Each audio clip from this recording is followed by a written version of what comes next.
Les avancées de l'enquête sur le grave accident de la route provoqué par Pierre Palmade en Seine-et-Marne le 10 février 2023 offrent un éclairage de plus en plus précis de ce qui a pu se passer lors de cette soirée tragique.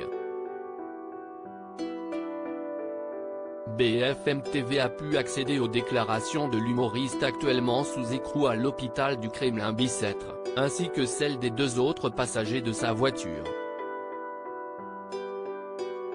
Le comédien de 54 ans a reconnu une consommation très élevée de drogue tandis que les individus, Sam bougeait à l'avant à côté de Pierre Palmade et Mosineux. À l'arrière, ont mis en lumière le fait qu'il aurait utilisé ou pris connaissance de messages sur un portable en conduisant, ce qui aurait pu l'entraîner à dévier de sa trajectoire et se retrouver sur l'autre fil. Par ailleurs, les résultats des premiers examens réalisés sur le fœtus de la passagère du véhicule entré en collision ont été également dévoilés. La viabilité du bébé, point central de l'enquête. Le doute était très faible, il est confirmé que, selon les premières analyses, si est bien l'accident qui a provoqué la mort du bébé que portait la femme dans la voiture, Mira, 27 ans.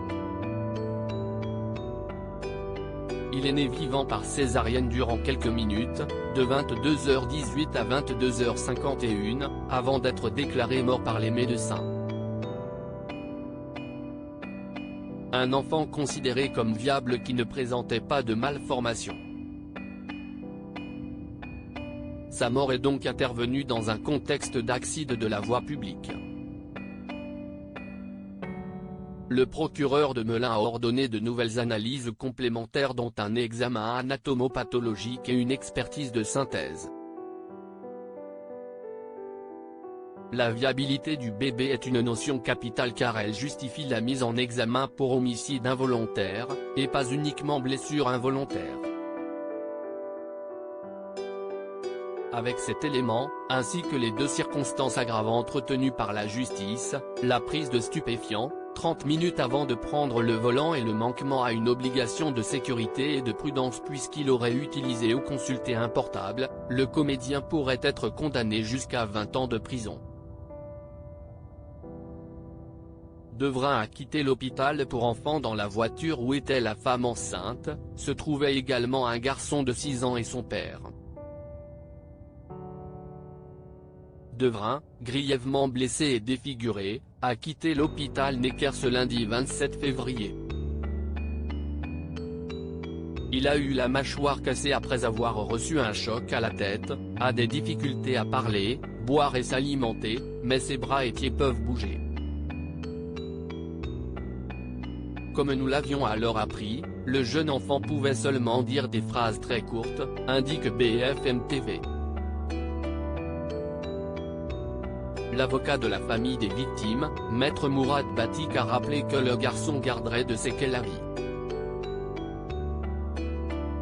Il va y avoir très long processus de reconstruction d'un point de vue physique d'abord puis psychologique pour un enfant déscolarisé qui était au CP et qui avait une vie tout à fait normale, a indiqué l'avocat qui a assuré que l'enfant portait bien sa ceinture dans la voiture.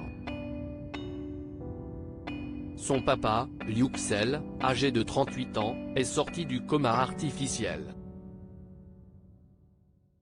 Une nouvelle positive qui ne doit pas cacher le fait qu'il ne peut pas bouger, il ne peut pas parler, il ne peut pas communiquer. Il est dans un piteux état de santé selon Maître Batik.